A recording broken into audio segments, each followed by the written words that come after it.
Salut! Aujourd'hui, on va voir à quoi servent le fond perdu et la marge technique d'un fichier.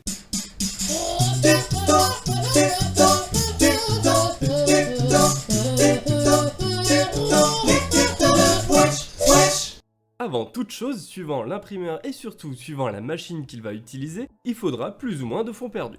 Il n'y a que Illustrator et InDesign qui vont vraiment gérer le fond perdu. Même s'il y a des astuces pour en mettre sur Photoshop, mais ça reste du bidouillage. N'hésite pas à demander à ton imprimeur combien de fonds perdus et de marge technique il a besoin avant de commencer ta créa, même si à peu près tout le monde fonctionne plus ou moins pareil. Le fond perdu, c'est le visuel qui s'étend au-delà de ton format fini, afin de donner une petite marge d'erreur à ton imprimeur. Et en général, il va de 2 à 6 mm. En fait, quand le massicotier va mettre ton impression au format définitif avec son massicot, ça va éviter d'avoir un liseré blanc sur le job fini. En revanche, la marge technique, c'est la distance qu'il y a entre ton format fini et les premiers éléments importants de ta créa, et ça va éviter que ton texte ou tout autre élément soit rogné à la coupe. En général, les imprimeurs demandent 2 à 4 mm, mais comme pour le fond perdu, pose la question à ton imprimeur. Tiens, regarde, si je simule un décalage et que tu as ni fond perdu ni marge technique, voilà les conséquences. Un liseré blanc et les éléments de ton visuel vont être coupés, et je doute que tu as envie de recevoir ton flyers comme ça. Alors pourquoi bien les renseigner dans les logiciels? C'est pour une simple et bonne raison, beaucoup de programmes détectent automatiquement le format fini et les fonds perdus du document, ce qui limite les manipulations et donc élimine des erreurs de traitement de fichiers. Il y a beaucoup d'impressions qui sont ratées à cause du fichier de base. Un imprimeur peut traiter 50, 200 ou même 500 commandes dans la journée, ce qui fait beaucoup de fichiers. Donc pense à bien préparer ton fichier avec la marge technique et le fond perdu qu'il te donnera afin d'avoir des impressions de qualité. Il n'y a pas que ça qui provoque des erreurs d'impression. Il peut y avoir des transparences, des typos manquantes ou même une mauvaise compression d'image. Mais je te montrerai comment bien enregistrer un fichier pour l'impression dans une autre vidéo. Bon, c'est bien mignon, mais ça se trouve où le paramétrage du fond perdu et de la marge technique?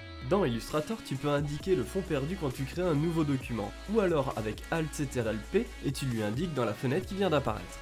Un tracé rouge va apparaître pour t'indiquer le fond perdu, mais pour la marge technique, je te conseille de mettre des repères parce qu'Illustrator ne sait pas le gérer automatiquement.